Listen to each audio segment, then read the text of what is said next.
Então Jesus, no poder do Espírito, regressou para a Galiléia, e sua fama correu por toda a circunvizinhança. E ensinava nas sinagogas, sendo glorificado por todos. Indo para Nazaré, onde fora criado, entrou num sábado na sinagoga, segundo o seu costume, e levantou-se para ler. Então lhe deram o livro do profeta Isaías, e abrindo o livro, achou o lugar onde estava escrito: O Espírito do Senhor está sobre mim, pelo que me ungiu para evangelizar os pobres, enviou-me para proclamar libertação aos cativos e restauração da vista aos cegos, para pôr em liberdade os oprimidos e apregoar o ano aceitável do Senhor. Tendo fechado o livro, devolveu-o ao assistente e sentou-se. E todos na sinagoga tinham os olhos fitos nele. Então, passou Jesus a dizer-lhes: Hoje se cumpriu a Escritura que acabais de ouvir. Amém. Senhor, muito obrigado pela Tua palavra. Nós te damos graças porque ela é a viva voz de Deus. É através dela que sabemos a Tua vontade, sabemos como viver nesse mundo e como direcionar o nosso coração a Ti, Pai. Nós te pedimos que quebra toda a dureza de nosso coração, abra os nossos ouvidos, abra os nossos olhos, Senhor, para a Tua palavra e transforma-nos, Senhor, conforme a Tua vontade. Em nome de Jesus. Amém. Bom, pessoal, muita coisa acontece aqui dos versos 14... Olha o Tiago ali presente, Tiago. Está aqui em frente pessoalmente. Só trocou mensagem até hoje, tá igual a Thalita aqui. Prazer. Parêntese à parte. Muita coisa acontece aqui do verso 14 ao 15, gente. Olha aí, dá mais uma olhadinha aí na sua Bíblia, olha. Jesus regressou para Galiléia e sua fama correu por toda a circunvizinhança. Se a gente olhar para o Evangelho de Lucas, a gente vai ver que já se passaram 3 capítulos e um pedacinho do capítulo 4, nos quais Lucas falou mais sobre a infância de Jesus. A gente tem do capítulo 1 até o capítulo 2 inteiro do Evangelho de Lucas uma descrição muito detalhada sobre como foi a infância de Jesus, até mesmo antes de Jesus ser gerado na barriga de Maria, né? A gente começa lá com a profecia do anjo para Zacarias de que ele teria um filho que seria João Batista. Por causa desses detalhes que contém no Evangelho de Lucas na introdução, e até o final também ele tem muitas parábolas que só existem nesse Evangelho, os estudiosos dizem que o Evangelho de Lucas ele é o mais completo, né, acerca da vida de Jesus. Ele mesmo, no capítulo 1, versos 1 a 4, diz pra gente que ele faria um relato ordenado de todas as coisas que aconteceram, que se cumpriram, né, na vinda de Jesus para ali o povo de Israel. E por isso, ele apresentaria de maneira cadenciada, bem explicada, tudo que foi a vida de Jesus e tudo que foi seu ministério. Entretanto, esse autor que se compromete a fazer da forma mais detalhada possível, nesse verso em específico, ele dá uma puladinha por cima assim e não conta pra gente o que aconteceu de fato, né? Qual é a fama de Jesus que se espalhou? O que Jesus já tinha feito até aqui? Se você for folheando a Bíblia aí, tem uns tópicozinhos em cima, você vai ver que Jesus foi batizado, né? Capítulo 3. E o Espírito desce sobre Jesus e vem a voz do céu, então poderia ser algo sobre isso. A gente tem ali que Jesus foi tentado no capítulo 4, no deserto, mas eu acho que dificilmente Jesus saiu do deserto. Chegou, gente, acabei de ser tentado ali, foi isso, e saiu falando isso para todo mundo, né? É difícil a gente pensar Jesus fazendo isso sobre algo tão específico da sua vida. Então o que mais? Não tem mais nada, volta aí para você ver, ó. Batismo, né, a genealogia, né, eu sou filho de Davi, sou filho do fulano, que foi filho... Imagina Jesus pregando a genealogia dele, não ia dar muito certo, né? Então aqui Lucas ele tem um propósito, né, de não detalhar pra gente o que foi essa fama. Mas o que está implícito aí? Jesus já teria pregado? Sim, com certeza. Jesus já teria curado outras pessoas? Com certeza também. Mas o autor aqui pra gente, ele não quis... Tá pegando o violão, acho. Ele não quis detalhar quais seriam essas questões que Jesus fez, tá? Olha só que interessante. Apesar de Lucas ser o evangelho mais detalhado sobre a vida de Jesus, a gente viu que às vezes falta alguma coisa. Por isso, aprove a Deus, em sua soberania, deixar pra gente 4 evangelhos, né? 4 relatos bem detalhados igualmente também sobre o que foi a vida de Jesus. É interessante quando a gente olha para os evangelhos, às vezes a gente pensa, ah não, vou ler só Marcos porque é o menorzinho, né? Então vou começar por ali, a gente já desanima, já nem lê os outros, né? Fala, ah, é a mesma história, é a mesma coisa que está acontecendo, né? Então não vou ler não. Mateus, 28 capítulos, né, cara? Não vou ler não. João, talvez João, porque João é mais diferente, né? E tudo mais. Mas cada um deles, pessoal, traz retratos. Imagina uma foto que foi tirada por várias pessoas diferentes, que estavam acompanhando Jesus, cada uma captura uma perspectiva diferente, né? Assim como cada um que está sentado aí está me vendo de um jeito, tá vendo, uns estão vendo a espinha de cá, outros não estão vendo porque eu estou de perfil para cá, né? E assim também Jesus e sua vida e sua obra, né? Foram capturadas pelos evangelistas diferentes aspectos da vida de Jesus e graças a Deus por isso.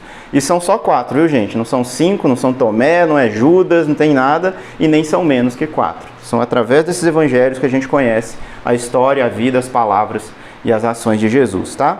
Olha que interessante como a gente faz. A gente pegou esse versículo aqui de Lucas, não precisa abrir comigo, mas vou dar um pulinho lá em Mateus 4, que fala exatamente do mesmo trecho, só que lá Mateus fala pra gente o que Jesus já tinha feito no começo do seu ministério. Olha que interessante. Lembrando também que aqui em Mateus 4, Jesus já tinha, por exemplo, anunciado a sua mensagem principal, que é arrependei-vos, pois é chegado o reino de Deus. Não existe essa frase no Evangelho de Lucas, mas ela está em Mateus, ela está em Marcos também, tá? E aqui, a partir do verso 17, deixa eu ver.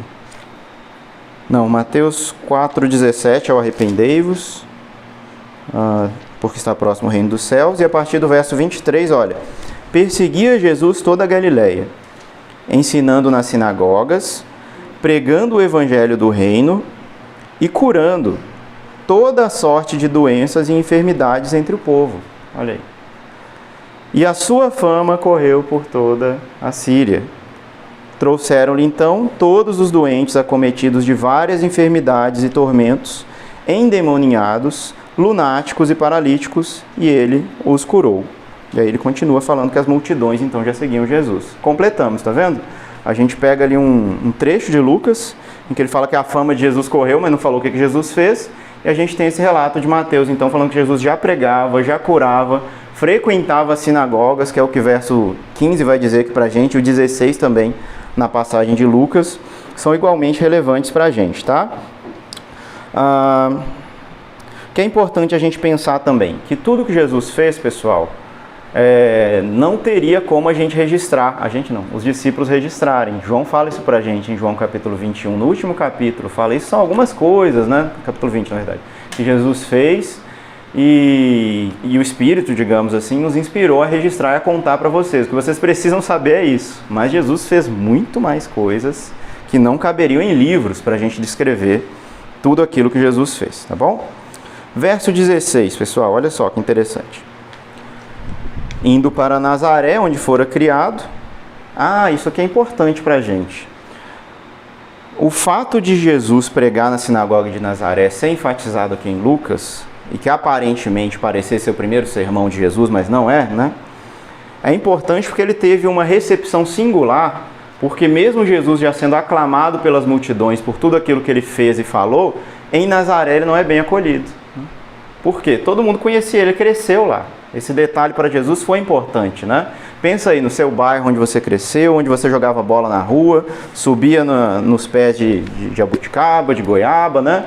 E aí de repente você está falando algumas coisas importantes ali, o pessoal fala, esse moleque aí, eu vi ele, né? Vi ele nas fraldas, né? Vi ele subindo em pé de não sei o que, jogando coisa nos outros, pregando peças nos outros, isso aí não vale tudo isso que ele está dizendo que vale, né? Por isso em Nazaré Jesus não é bem recebido. A gente não vai chegar a ler até essa passagem onde ele não é recebido, mas já fica aí essa pista pra gente, tá? Onde fora criado, entrou num sábado na sinagoga, segundo seu costume, e levantou-se para ler. Aqui tem uma coisa interessante que eu gostaria de enfatizar com vocês. Era costume de Jesus ir à sinagoga. Todos os sábados existiam os cultos sinagogais, assim como a gente tem os cultos nas igrejas aos domingos, na época existiam os cultos nas sinagogas nos sábados. E Jesus ia, né? Agora, onde a gente encontra isso no Antigo Testamento? Deus dizendo, olha, reúnam-se, vão até a sinagoga, congreguem-se para cantar louvores a Deus, para estudar a palavra, né, e tudo mais. Alguém arriscaria? Não tem. Qual era o centro da vida religiosa judaica ou israelita no Antigo Testamento, pessoal? Era o Templo, né? Era o templo. Então por que Jesus gostava de ir na sinagoga em vez de ir para o templo? Será que Jesus então está criando já uma nova lei? Está dizendo, não, o templo você vai de vez em quando, na sinagoga você vai toda semana, né? Da onde saiu isso, né? Isso é importante a gente pensar. São detalhes que aparentemente a gente passa despercebido, mas que nos ajudam a entender melhor a própria estrutura do mundo no qual Jesus viveu e até a estrutura que a gente usa hoje de uma igreja, né? Por que a gente vai toda semana num lugar adorar a Deus, ler a palavra, estudar e ouvir algum irmão ficar falando pra gente sobre a palavra de Deus? Porque foi um costume que surgiu quando Israel perdeu esse centro da sua atividade religiosa, quando o templo foi destruído pela Babilônia, 586 a.C. Nesse período, eles foram levados cativos para a Babilônia e a partir dali, como que eles iam se reunir e adorar a Deus, né? Já existia uma obrigação pessoal, de fato, de cada um fazer isso em sua própria casa, né? A gente lê isso lá em Deuteronômio 6,4, no famoso texto lá do maior dos mandamentos, né? Sobre ensinar em sua casa, quando estiver andando pelo caminho, quando te deitar, quando se levantar e tudo mais. Mas, em questão de reunir pessoas diferentes em redor da palavra de Deus, isso não existia, né? Com o desejo, então, de buscar a Deus e de não perder a identidade nacional de povo de Deus, na Babilônia surgem as sinagogas. Olha que interessante. Não foi algo que surgiu no território de Israel, foi algo que surgiu fora para suprir uma necessidade temporária, mas 70 anos depois, quando o povo retorna para o território de Israel, eles trouxeram juntos a sinagoga com eles, né? Trouxeram, falaram, aquilo foi tão bom e funcionou tão bem, por que não fazer, né? E aí eles continuaram. Esdras, por exemplo, né? Ele era um escriba e, segundo o judaísmo, ele foi o fundador dessa grande assembleia, dessa grande sinagoga de Esdras, dos quais vieram as escolas rabínicas na perspectiva judaica, né? E veio-se o costume, então, de se ensinar a Bíblia para os irmãos, né? Em grupos menores, refletindo sobre a palavra de Deus e adorando a Deus também. Jesus está num culto desse, pessoal. Está num culto da igreja não. Está num culto do povo de Deus no primeiro século, do povo judeu, lá 2000 anos atrás, né? Como que era esse culto? Isso é interessante a gente pensar, a gente parar para refletir. Existia uma liturgia em cima desse culto, existia uma ordem nas quais as coisas eram feitas, que o judaísmo registra muito disso até os dias de hoje, né? Achados arqueológicos mostram, por exemplo, que liturgias feitas na época de Jesus, nas sinagogas, por exemplo, da Galileia, são muito parecidas com as liturgias feitas hoje, ainda nas sinagogas nos dias de hoje, né? E as igrejas, logo no começo, também pegaram muito disso, né? Dessa liturgia. Qual era o costume? Pegar o texto sagrado e ler mesmo em público, refletir sobre aquele texto público, fazer orações e bênçãos antes da leitura e depois da leitura, ler trechos tanto do Pentateuco, da Torá, dos 5 primeiros livros da Bíblia, dos profetas e dos evangelhos. As igrejas faziam isso nos primeiros anos de vida. E é interessante que o próprio termo sinagogel, em grego, né, que é juntar-se, reunir-se, é o que o autor de Hebreus usa lá em Hebreus capítulo 10, verso 25. Não deixeis de congregar-vos, né? Está lá o texto lá. Não deixeis de epissinagoguer, né? Ou seja, não deixei de como se fosse ir para a sinagoga, né? Só que já não era mais sinagoga, já era igreja, né? Mas eles adotaram o mesmo princípio de reunião ao redor da palavra de Deus, como centro do culto cristão, né? Refletindo então essa cultura do povo judeu. Nessa estrutura, pessoal, do culto, tinham muitos detalhes, eu vou pular essa parte. Mas o que era interessante é que existia uma centralização ao redor da identidade do povo judeu. A bênção, por exemplo, antes da leitura da Torá, que é o Pentateuco, e depois da leitura da Torá, enfatizavam que Deus escolheu o povo de Israel de maneira especial e lhes deu a lei, né, para que esse povo fosse separado de todos os outros povos, para que esse povo tivesse a vida eterna e aguardasse consigo, diferente das nações pagãs, diferente dos outros povos, diferente daquelas pessoas pecadoras, né? Aqueles que se reuniam ao redor da lei, todos os sábados bendiziam a Deus por eles não serem como os gentios, ou como aqueles pecadores, né? Isso é interessante a gente notar. Então, se recebia o livro da lei, tirava, ela ficava guardada num armário, né? Pegava lá de dentro do armário a lei, abria-se numa porção especial para aquele dia, não era na sorte, tá? Falou, o que eu vou ler hoje, né? Pá, vou ler isso aqui. Não, tinha a porção certa, apesar de que o texto de Lucas parece que Jesus fez isso, né? Então ele encontrou em Isaías esse trecho aí e leu, né? Existiam as porções certas, gente, para cada dia. Isso é interessante a gente notar. Que que o trecho que Jesus vai ler para a gente, ele vai corresponder a um trecho também do Pentateuco. E vocês vão ver que interessante quando a gente falar sobre isso hoje. E aí depois de ler a Torá, guardava, dava bênção, mostrava a Torá para todo mundo, etc. E aí vinha a Haftará, que é a porção dos profetas, ou dos salmos, ou dos escritos, né? E nesse texto então é que Jesus lê para a gente o livro do profeta Isaías, né? Depois guardava-se o rolo, e aí vinha a prédica, aquele que foi convidado para fazer a leitura, ele pregava, ele fazia uma reflexão sobre aquele texto que foi trazido então até aquele momento. É exatamente o que Jesus vai fazer, né? Jesus então abre no rolo do profeta Isaías, lembrando que ainda não era essa estrutura de livro que a gente tem hoje, né? Era um rolo. E aí ele lê pra gente aí o texto de Isaías 61, se os irmãos quiserem abrir lá, Isaías 61, 1. A gente vai ler 4 textos hoje, esse de Lucas, Isaías 61, um texto lá de Levítico e um texto de Coríntios, tá?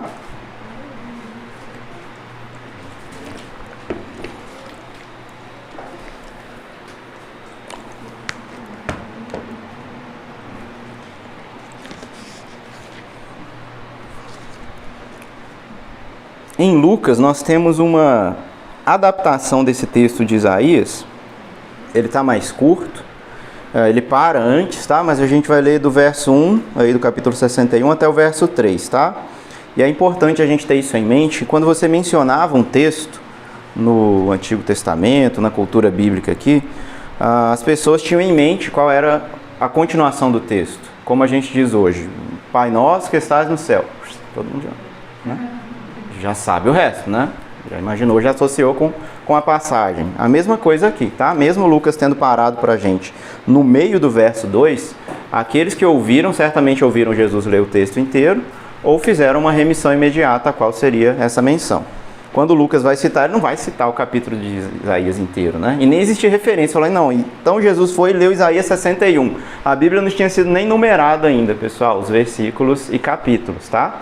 Então, por isso, a gente tem a própria passagem como autorreferenciada. Vamos lá. Isaías 61, 1. O Espírito do Senhor Deus está sobre mim. Igualzinho, ó, tá vendo?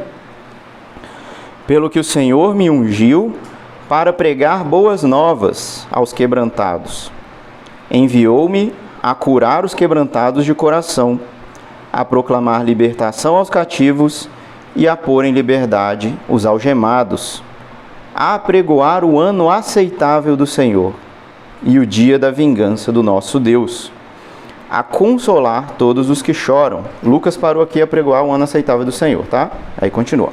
E o dia da vingança do nosso Deus, a consolar todos os que choram, e pôr sobre os que em Sião estão de luto uma coroa, em vez de cinzas, óleo de alegria em vez de pranto, veste de louvor em vez de espírito angustiado, a fim de se chamarem carvalhos de justiça, plantados pelo Senhor para a sua glória.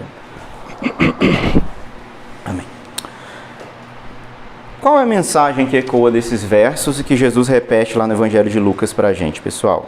A gente poderia separar em algumas poucas palavras. Primeiro, um tema geral, libertação, sem a menor sombra de dúvida. Jesus está pregando uma grande libertação que seria trazida por aquele que foi ungido de maneira especial por Deus, de maneira que o Espírito do Senhor Deus encheu essa pessoa.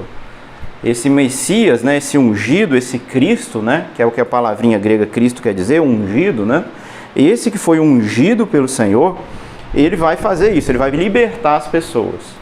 Mas não só libertar, ele vai também anunciar que a liberdade chegou. Isso é interessante. Antes mesmo de sair quebrando os grilhões, ele está clamando, falando, olha, chegou a liberdade, chegou o momento de liberdade. Você está sofrendo aí, sua hora chegou, né? Seu momento de alegria chegou, seu momento de dor está difícil para você, você está sendo oprimido por todos. Acabou esse tempo, né? Acabou esse tempo de tanta angústia, de tanto sofrimento, de cegueira, de dor, de prisão, porque eu vim trazer cura, alegria, louvor, boas notícias e justiças. É o que se resume na expressão aí, o ano aceitável do Senhor.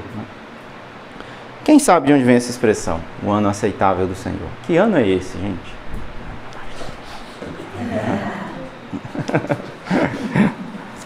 Onde será que a gente encontra uma menção a isso, né, nas Escrituras Sagradas? Será que é simplesmente um tempo de paz, assim, de maneira genérica, né? Não, Jesus veio para anunciar um tempo de tranquilidade, de paz, de libertação, igual nunca houve, nem nunca haverá, né? Que nunca foi profetizado, é algo totalmente novo? Não exatamente. Jesus está ancorado aqui no texto de Isaías, que por sua vez também está ancorado em outro texto bíblico, e já estamos na nossa terceira referência. Vamos pular lá para Levítico capítulo 25, meus irmãos. Eu vou ler só alguns versos, tá? É interessante, alguém tem alguma tradução diferente para o ano aceitável do Senhor aí, que ainda está em Isaías? A maioria das versões coloca aceitável mesmo, né? Outras colocam o ano do bem-querer do Senhor, o ano da sua boa vontade, né? Que a expressão hebraica é ratson, né? Que é vontade mesmo, é querer de Deus, né? Então, o ano em que Deus quer, é o ano que Deus quer. Como assim? Deus não quer os outros, mas esse Deus quer. Então, ele vai agir. Como? Sua bondade? Aí na NVI, né?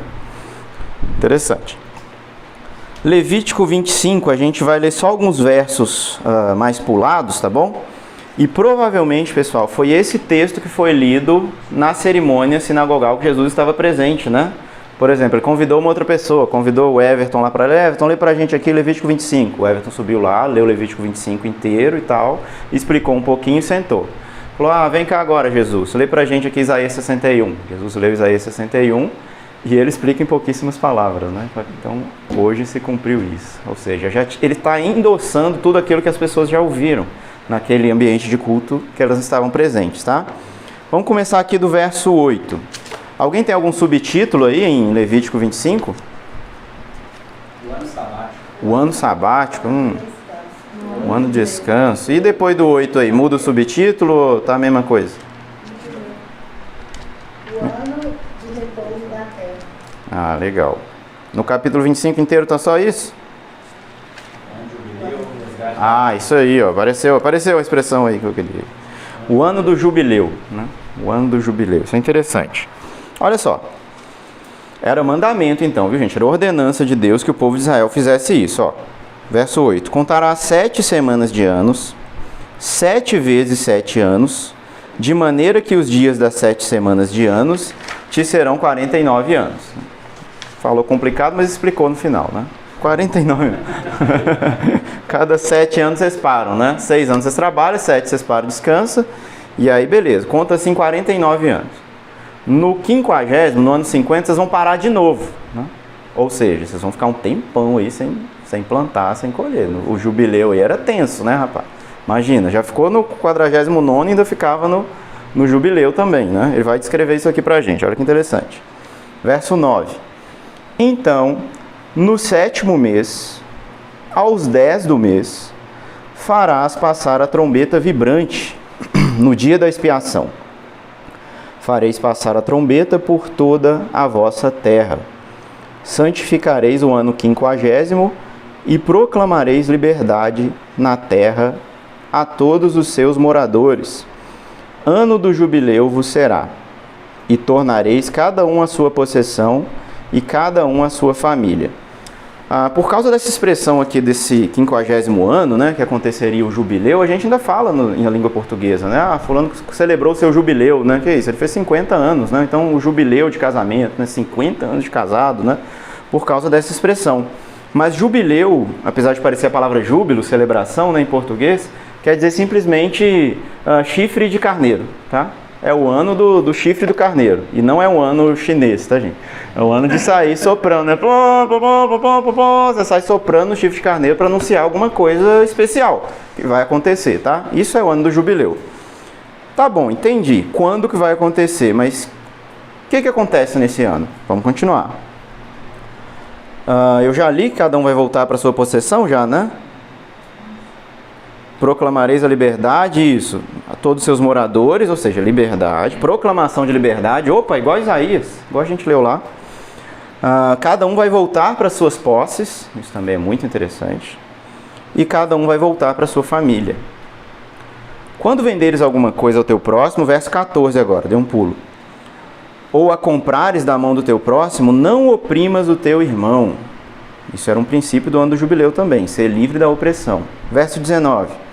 A terra dará o seu fruto, e comereis a fartar nela, e habitareis seguros. Se disserdes que comeremos no ano 7º, lembra o 49º, né? Eles não iam ter plantado nada, como é que eles iam comer? Visto que não havemos de semear, nem colher a nossa messe, então eu vos darei a minha bênção no 6º ano, para que dê fruto por 3 anos. O que você plantou no 6º, você vai colher no 6º e vai comer. Você vai colher no 7º e vai comer. Vai colher no 8º e vai comer, né? 1º, 2º, 3º, não sei de onde você está. Você vai comer nesses 3 anos, porque eu vou prover para você. Então o jubileu também é essa mensagem de provisão divina. Da gente não se entregar ao desespero, falar, não, o que é que vai ser de mim agora que eu estou nessa situação, que eu não fiz por onde, digamos assim, né? O que é que vai ser de mim, né? Deus ainda diz, eu vou ser gracioso e não vai faltar nada para você. Verso 35. Se o teu irmão empobrecer e as suas forças decaírem, então vocês vão sustentá-lo. Não receberás dele juros nem ganho. Teme, porém, ao teu Deus, para que teu irmão viva contigo. E aqui tem um princípio, então, de que você vai emprestar realmente para o irmão para ele poder se sustentar, né? Não simplesmente dar, mas você não vai cobrar dele com juros para ficar rico porque o irmão ficou pobre antes, né? Não lhe darás teu dinheiro com juros, nem lhe darás o teu mantimento por causa do lucro. Eu sou o Senhor vosso Deus, que vos tirei da terra do Egito, para vos dar a terra de Canaã e para ser o vosso Deus. Ou seja, não explore o outro, porque eu sou Deus de você. E você não vai escravizar os outros, que você era escravo. Você esqueceu disso, né? E eu te tirei de lá? Isso é importante. Essa frase se repete em todo o texto. 39. Se o teu irmão empobrecer, estando ele contigo, e vender-se a ti, não o farás servir como escravo. Não te assenhorarás dele com tirania. Teme, porém, ao teu Deus, porque os filhos de Israel me são servos. Estou lá no 43, agora eu pulei para o 55. Os filhos de Israel me são servos, meus servos são eles, os quais tirei da terra do Egito. Eu sou o Senhor vosso Deus. Mais uma vez, gente, a gente vê o princípio anunciado lá no Evangelho, anunciado em Isaías, que é o quê? Anúncio de boas notícias, consolo, libertação, exaltação daqueles que estavam humilhados, cura, alegria, louvor, justiça e reafirmação do senhorio de Deus, né? Olha que interessante. Tudo isso está contido nessa mensagem do ano aceitável do Senhor. Certamente, então, aqueles que ouviram essa mensagem de Jesus tinham tudo isso em mente. Uma curiosidade interessante para a gente pensar é que talvez Israel não tenha desfrutado em nenhum ano do jubileu propriamente dito, como Deus ordenou em toda a sua história. O profeta Jeremias diz para a gente que eles nunca guardaram um ano sabático até o período do exílio. Então, como que eles iam guardar o jubileu que dependia da regra dos anos sabáticos, né? Entretanto, existia essa promessa de Deus, essa ordenança de Deus para que a justiça fosse reestabelecida dentre o povo. E como funcionava isso? Se você tivesse uma terra e vendesse essa terra, daqui a 50 anos, por exemplo, essa terra voltava para a sua família. De maneira que se você fez toda a sua vida de maneira imprudente e com várias decisões imprudentes e ignorantes, seus filhos não sofreriam consequência disso permanentemente, né? Olha que interessante, né? Ah, não, eu vendi um apartamento há um tempo atrás, que eu morro de arrependimento, né, amor? De ter vendido apartamento, é só um exemplo, gente, não morro de arrependimento. Mas vendi, mas não morro de arrependimento.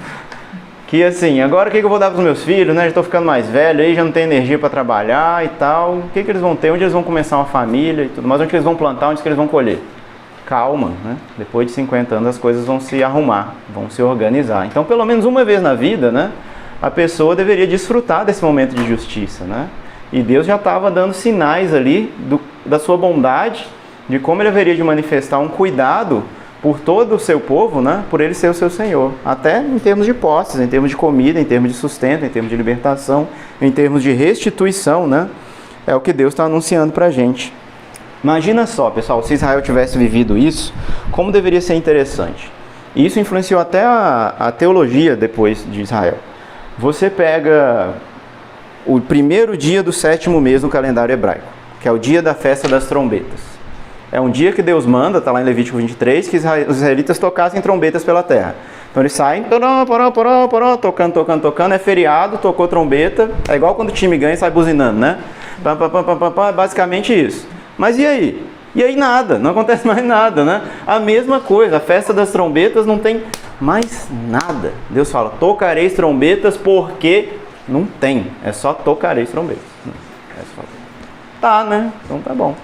E aí, 10 dias depois, viria a festa da expiação, que é o Yom Kippur, em que o povo jejuava por 24 horas e depois se apresentava a Deus no templo para suplicar pelo perdão divino, né? O dia da expiação era o único dia no ano em que o sumo sacerdote entrava no Santo dos Santos para aspergir sangue lá, para que o povo fosse perdoado.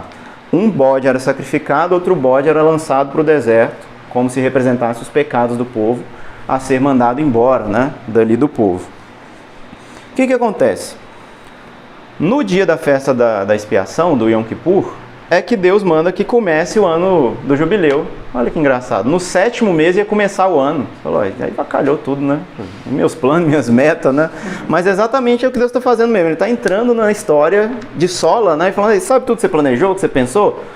Você está aí contrito, arrependido? Pensa no dia da expiação, gente. No dia que você está jejuando lá, orando, Deus me perdoa, de repente você escuta uma trombetinha. Imagina, né? Mas essa trombeta tocou 10 dias antes, não era nada, eu estou ouvindo ela de novo. Por quê? Porque chegou a libertação. Chegou o ano aceitável do Senhor. É como se Deus dissesse, eu te perdoei, né? Eu vou te perdoar, eu vou te libertar de todo o mal, de toda a morte e dos pequenos danos que a morte traz, sejam doenças, sejam tristezas, sejam sofrimentos e opressão. Chegou esse dia. Imagina que grande alegria no coração do povo ouvir essa trombetinha no dia errado, né? Isso influenciou tanto a cultura judaica que eles mudaram o ano novo para o 7º mês, né? O dia das trombetas virou o ano novo judaico, virou o Rosh Hashanah, virou o dia do ano novo, né? Porque Deus está fazendo algo novo nesse período, nesse mês, e a gente, ainda que não saiba o que é, vamos prestar atenção nisso, né? E aí, em vez de celebrar na Páscoa o ano novo como Deus ordena, eles celebram todo o 7º mês, que vira o primeiro, né? Parece confuso isso, mas é de acordo com a Páscoa, 7 meses depois da Páscoa seria esse mês, né? E ele passa a ser o primeiro mês, então, e a Páscoa já não é mais o primeiro mês, tá bom? Isso é interessante. Imagine essa sensação, imagine o povo aguardando essa trombeta, né? E isso nunca tendo sido alcançado de maneira plena, né? Uma libertação plena por aqueles que ansiavam por isso.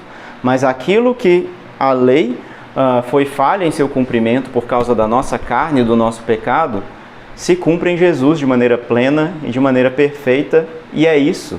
É tudo isso que eu falei até agora, meia hora falando, que Jesus disse com hoje se cumpre essas palavras. Né? É tudo isso que estava no ouvido do povo, estava no imaginário, estava na expectativa. Por isso, aqueles que eram conhecidos de Jesus falavam, não pode ser, não é possível que seja... Né? Nem jubileu não é, né? Será que Jesus está lendo esse texto no dia 10º do dia da expiação? Se fosse dia da expiação, a gente nem está tendo culto na sinagoga, então tá errado, né? Aí você vai e pega a Bíblia para falar que Deus não pode agir de outro jeito, né? Não, está escrito isso aqui, você não pode fazer não, Deus, né? E Jesus está lá, né? Está lá constrangendo toda a expectativa humana de enjaular a Deus em correntes. O que Deus está querendo nos libertar, a gente está querendo enjaular a Deus, né? Olha pra você ver que contradição, né? Que paradoxo. Pensa só, Jesus então, gente, ele não está simplesmente trazendo reintegração de posse para os judeus, ele não está fazendo uma reforma agrária, mas ele está trazendo uma reintegração de posse do coração.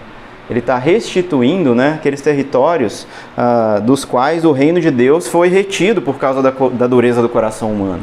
Deus está dizendo, olha, seu coração é meu e eu vou tomá-lo como tem que ser. Faça o que eu tenho que fazer, haja o que houver, eu vou reconquistar vocês para mim. Né? Essa é a mensagem de Jesus. Por isso, todas as pequenas mortes que a gente sofre e que as pessoas viviam na época de Jesus também sofrendo, são sinais, a reversão dessas pequenas mortes são um sinal de que Deus está trazendo um ano aceitável. O que Jesus estava fazendo, que a gente leu lá em Mateus, gente? Expulsando o demônio, curando os enfermos, proclamando boas novas. Você pensa nesse calendário judaico aí que João Batista foi o dia das trombetas, o dia primeiro, né? Pará, fazendo barulho, tá acontecendo, tá chegando e tal. Mas não era João Batista que era o que estava chegando, tinha outra coisa que estava chegando. Então Jesus vem também e toca essa trombeta tardia, né? No dia 10º ali, anunciando arrependimento, anunciando libertação, anunciando quebrantamento. Nesse período que a gente está vivendo, pessoal, do calendário cristão, que a gente chama de Epifania, quer dizer a manifestação de Cristo entre os homens, a gente viu em seu ministério terreno tudo isso acontecendo, né? Ele trazendo cura, perdoando os pecados, trazendo alívio para aqueles que estavam oprimidos, trazendo até justiça social. Você pensa, por exemplo, um Zaqueu que se converteu ali, né, a Jesus, falando que devolveria tudo aquilo que roubou com indenização, né? Que isso, gente? Isso é a justiça de Deus. Isso é a manifestação de um reino que chegou, que já está presente. Portanto, a nossa reação diante desse reino é de arrependimento. Agora, Jesus não encerra seu ministério terreno simplesmente e para de fazer tudo que ele tem que fazer. Quando ele vai para os céus, ele continua seu ministério, o ministério celestial de Jesus. Ele envia seu Espírito Santo. Então, ainda nos dias de hoje, a gente pode dizer que o Espírito do Senhor está sobre a igreja, está sobre mim, está sobre você. Para quê? Para continuar pregando essa mensagem de libertação, gente. Eu creio que Deus quer completar a sua obra e Ele é fiel para fazer isso. Não tem nada que impeça Deus de cumprir o seu querer. Entretanto, não é Jesus quem vai descer do céu de novo e fazer tudo de novo. Ele deu uma comissão para a sua igreja, né? Ele deu uma missão, né? Para que ela seguisse e proclamasse suas boas novas. O corpo de Cristo, ele é o quê? Ele é a manifestação, ele é a epifania de Cristo aqui na terra. Eles são os pés de Jesus que estão andando por aí, eles são as mãos de Jesus que estão tocando os enfermos. Se não, para que a gente prega o Evangelho, pessoal? Se a gente pensar que essas coisas não acontecem mais, para que a gente visita os enfermos e ora por eles? Para que a gente proclama justiça, né? E se indigna, e fica indignado contra questões de injustiça social, da pobreza, da desigualdade social? Por quê? Porque nós estamos aqui representando aquele que é o pai dos órfãos, né? E o juiz das viúvas. E não é porque a gente quer simplesmente um mundo melhor que a gente faz essas coisas, porque a gente acredita na humanidade, né? Não acredito que se eu fizer o bem pela humanidade, a humanidade vai ser capaz de se reerguer sozinha, e haverá paz na terra e haverá justiça.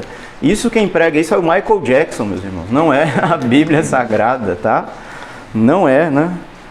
Heal the world, make it a better thing. Não é, isso é Michael Jackson. A gente crê no Evangelho que anuncia um ser humano caído, escravo, em grilhões. E esse homem em grilhões, você pode dar tudo para ele, que se você não desatar os grilhões, ele vai continuar escravizado e fazendo as mesmas coisas erradas que ele fazia antes. Então o nosso papel é pregar essa liberdade, porque fomos inseridos na missão de Deus. E o Espírito do Senhor está sobre a igreja, para, através dela, tocar os doentes, caminhar na terra, falar aos quebrantados.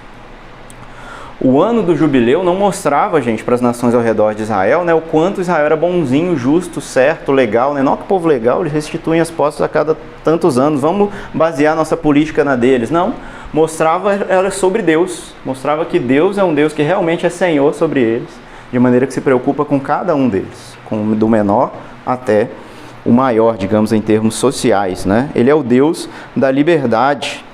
Então, para encerrar nossa mensagem, eu queria que você abrisse comigo na última referência bíblica, que é 1 Coríntios 15. Que a gente pode pensar para quando será essa libertação. Será que é para aqui ou será que é para o final? Será que a gente pode realmente clamar a Deus e pedir que sejamos libertos agora? Ou a gente tem que só aguentar tudo que a gente tem que passar aqui agora e viver sendo escravos dos nossos pecados, da nossa teimosia, do nosso medo, do nosso mau caráter, da nossa infidelidade, ansiedade, e deixa que um dia Deus vai e faz? Não, gente. Olha aí o texto, né? A gente tem que ler. Cristo está trabalhando. 1 Coríntios 15, 19. A gente vai ler até o 26. Se a nossa esperança em Cristo se limita apenas a esta vida, somos os mais infelizes de todos os homens. Mas, de fato, Cristo ressuscitou dentre os mortos, sendo Ele as primícias dos que dormem. Visto que a morte veio por um homem, também por um homem veio a ressurreição dos mortos. Porque assim como em Adão todos morrem, assim também todos serão vivificados em Cristo. Cada um, porém, por sua própria ordem. Cristo, as primícias, depois os que são de Cristo na sua vinda. E então virá o fim, quando ele entregar o reino de Deus, o reino ao Deus e Pai, quando houver destruído todo o principado, bem como toda potestade e poder. Gente, a gente é acostumado, é viciado a ouvir esses versos como se fosse Cristo destruindo os reinos dos demônios, simplesmente, né? Mas eu vi no século 21 e acho que é a sua, Tiago. Lê para mim esse versículo aí, por favor, 24. Então virá o fim quando ele entregar o reino a Deus, o Pai, quando houver destruído todo o domínio, toda a autoridade e todo o poder. Muda um pouquinho, né? A gente ouvir desse jeito. Que tipo de poder, gente? Aqueles que abusam, aqueles que oprimem. É a mensagem do ano do jubileu sendo repetida aqui como a mensagem do reino de Deus. A plena manifestação do reino de Deus é uma libertação plena, né? Em que não vai ter nenhum outro poder sendo exercido de maneira tirana sobre o outro, né? Porque Deus regularizou, reajustou todas as coisas. Verso 25, para a gente encerrar. Porque convém que ele reine, até que haja posto todos os inimigos debaixo dos pés. O último inimigo a ser destruído é a morte. Jesus está trabalhando, pessoal, até os dias de hoje, né? Ele ainda está agindo, ele ainda está sujeitando todos os seus inimigos debaixo dos seus pés. Então, quando a gente proclama essa libertação e crê na ação de Deus no mundo, nós estamos crendo naquilo que ele disse que faria, né? Nesse sermão aí de Lucas capítulo 4, lá na sinagoga de Nazaré, há quase 2000 anos atrás, né? Que ele veio, sim, para libertar aqueles que estavam aprisionados, trazer vista aos cegos, né? Tanto literalmente quanto espiritualmente, né? Todos nós estávamos em trevas, pessoal, cegos, sem saber para onde andávamos. E Cristo veio e iluminou nossas vistas. Isso é o cancelamento, digamos assim, a sujeição de todo o poder a Deus Pai, a Cristo Jesus. Amém?